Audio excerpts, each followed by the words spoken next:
Fala galera, bom dia, boa tarde, boa noite, dependendo da hora que você estiver assistindo aí na sua casa, no seu aparelho celular, no seu tablet, no seu computador, qualquer aparelho que você esteja na condição de estar portando. Eu sou o professor Pedro Gabriel, não estou nessa condição, mas estou aqui para poder te ajudar, estou aqui para poder contribuir com a sua vida, jovem. De que maneira? Explicando para você o módulo 4. O módulo 4 que tem a ver aí com a dinâmica atmosférica brasileira. Basicamente, galera, apesar do nome ser esse aí, ele está falando sobre aspectos climáticos, tá? Aspectos climáticos, sobre os elementos e os fatores do clima. Então vem com o tio que vai dar tudo certo. Aí, ó, galera, este primeiro slide aí tem um texto de apoio grande, não precisa ficar nervoso, o aluno vê o texto, começa a ficar nervoso, querendo, né, cancelar, não, eu não vou ler, eu não vou ler, eu não vou ler. Calma, a gente não vai ler nada que tá aí, né? Isso aí é só para poder você ter uma noção do que é a matéria, show? Ter uma noção do que é, né, o conteúdo. E aí os elementos do clima, nós destacamos aí sempre três, tá? Tem até mais do que três, beleza, galera? Você tem aí também, além da temperatura, a umidade e a pressão, você tem os ventos, você tem aí além dos ventos, você tem a chuva, né, a precipitação, mas o fato é que a gente geralmente destaca três que são os principais, que são esses três aí, ó, temperatura, intensidade do calor que está na atmosfera. Como é que funciona isso? Autoexplicativo. Se a temperatura estiver quente, o clima vai ser quente, né, Nen? Se a temperatura estiver fria, estiver menos quente, no caso, o clima vai ser menos quente, beleza? Essa aqui vai ser a relação, basicamente, dos elementos do clima, né? Do elemento temperatura especificamente. Depois você tem a umidade. A umidade já é legal. A umidade representa a quantidade de vapor de água que tem, né, na atmosfera. E isso tem a ver com o quê? Tem a ver com a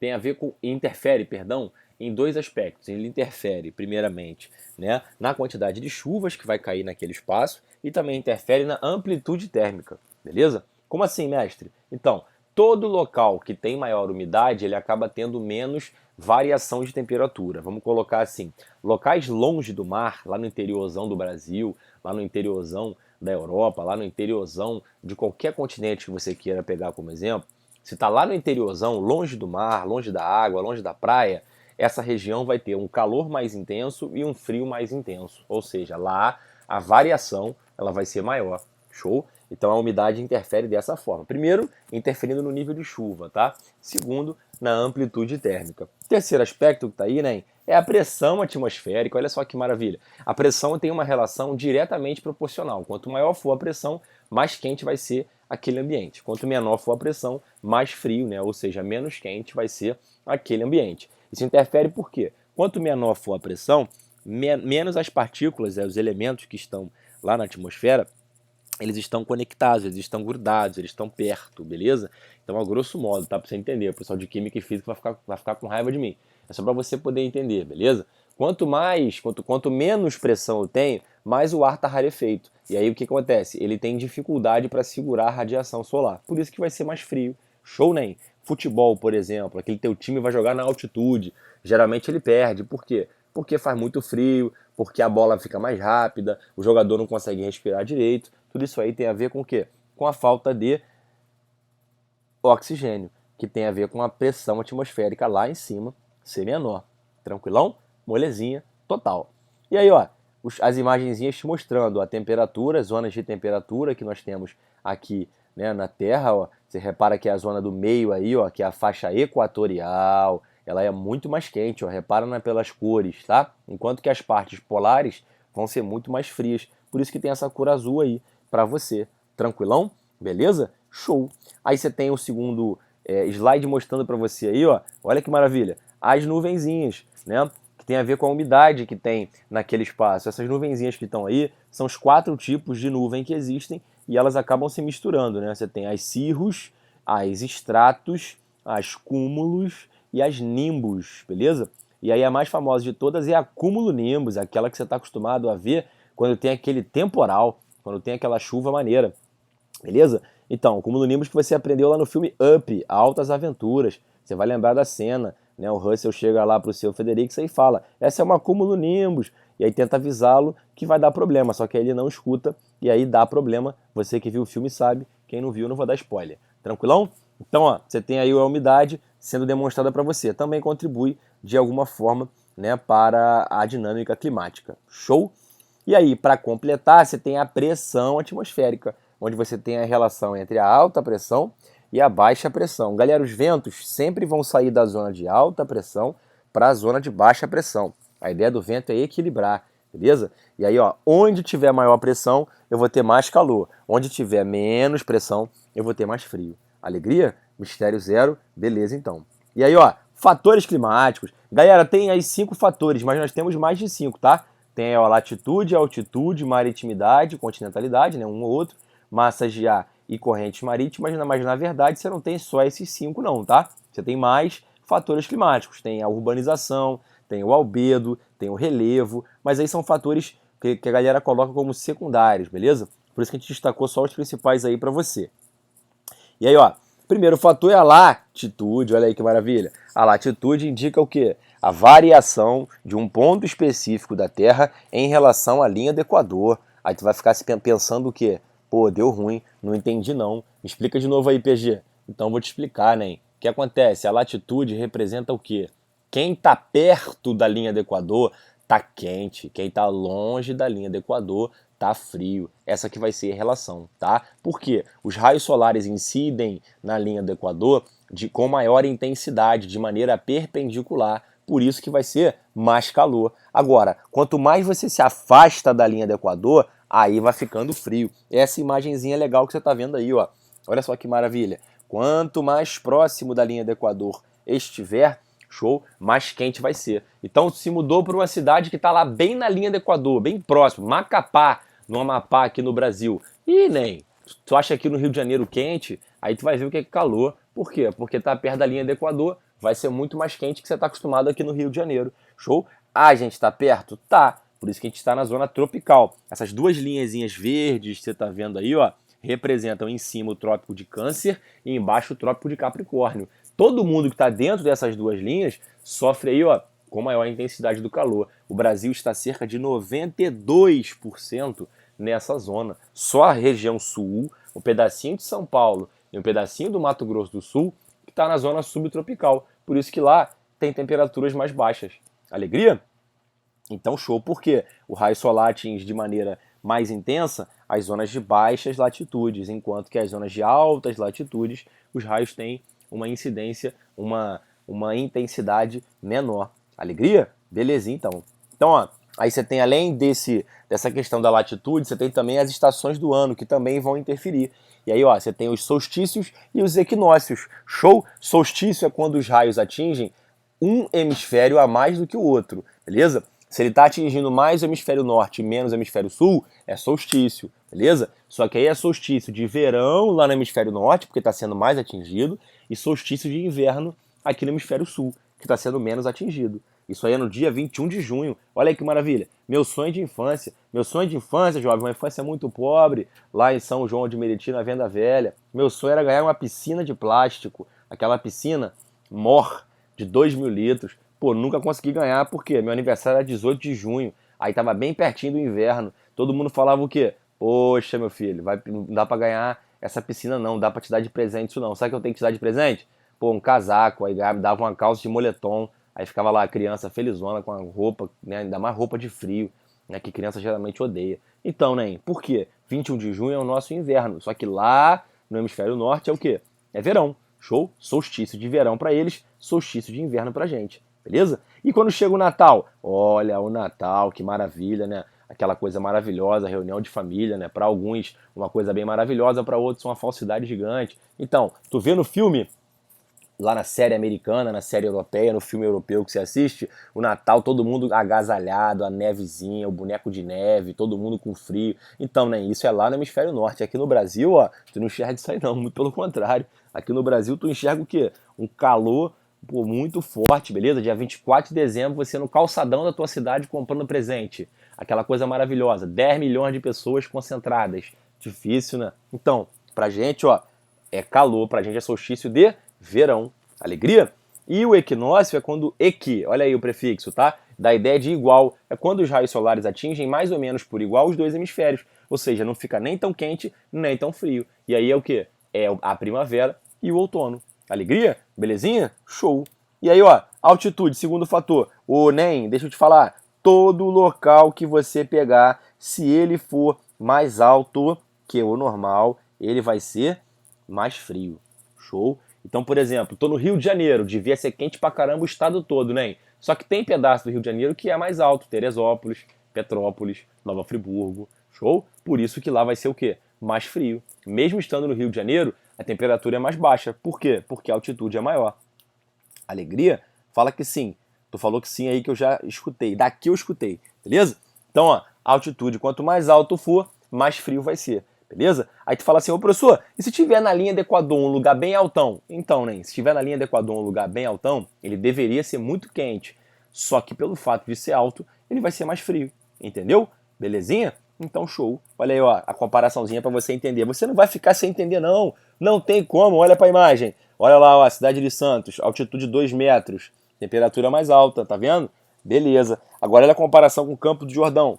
A altitude é maior lá, 1.700 metros. Você que tá na condição aí, já foi para Campo do Jordão, sabe como é que é frio, beleza? Olha a temperatura aí, ó, 18 graus.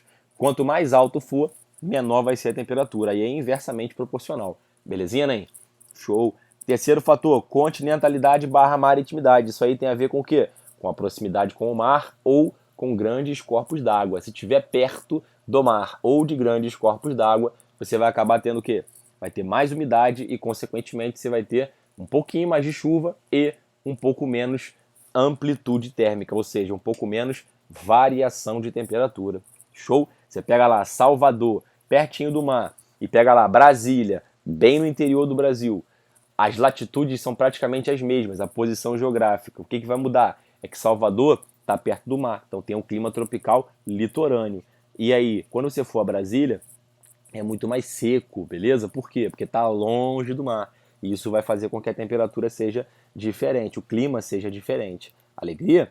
Belezinha, então. E aí, ó, o exemplozinho que a gente coloca para você é naquela região desértica e também a cidade litorânea. Quando a região é desértica, ela geralmente tem essa variação maior. A areia, ela ganha calor muito rápido por conta lá do calor específico, né? Ela ganha calor muito rápido, mas ao mesmo tempo ela perde calor muito rápido. Já a cidade litorânea, não. Quando tem o mar perto, ou quando tem um grande corpo d'água perto, essa variação acaba sendo menor porque o ganho de calor da água é mais devagar. Belezinha, né? Então, ó, a cidade que está perto do litoral vai ter um pouquinho mais de umidade. Você que vai morar na beira da praia aí, né? Olha você aí, ó. Você que vai morar na beira da praia vai sofrer o quê? Vai perder seus aparelhos eletrônicos, porque a maresia, ela acaba fazendo o quê? Gerando umidade, né? Essa umidadezinha entra na tua casa e aí essa umidade acaba estragando aí os seus aparelhos eletrônicos. O pessoal que tem mania de limpeza, pô, o chão fica toda hora enrugado, toda hora parecendo que tem algum tipo de gordura, mas não é, é só a maresia, é só a umidade que chegou ali. Alegria? Então tá bom. Ó, no caso 4 aí, ó, as massas de ar. Galera, as massas de ar são grandes porções da atmosfera. O texto de apoio está te mostrando aí, ó. Elas são porções da atmosfera que estão se movimentando, tanto que a gente chama as massas de ar de fator dinâmico, beleza, né? E aí elas podem ter vários tipos. Elas podem ser oceânicas, ou marítimas, ou atlânticas, beleza? Elas também podem ser continentais, e aí elas vão ser secas por isso, né? As oceânicas vão ser úmidas, porque estão lá no oceano, tá? As continentais vão ser secas, exceto se existir o quê? Se existir ali naquele espaço, tá? Alguma floresta, porque aí a floresta gera umidade, a planta transpira, e aí por isso que fica cheio de umidade, tá? Elas podem ser também tropicais e equatoriais, ou seja, se estão na zona tropical e equatorial, elas estão quentes, né? Não dá para ser frio nessa zona.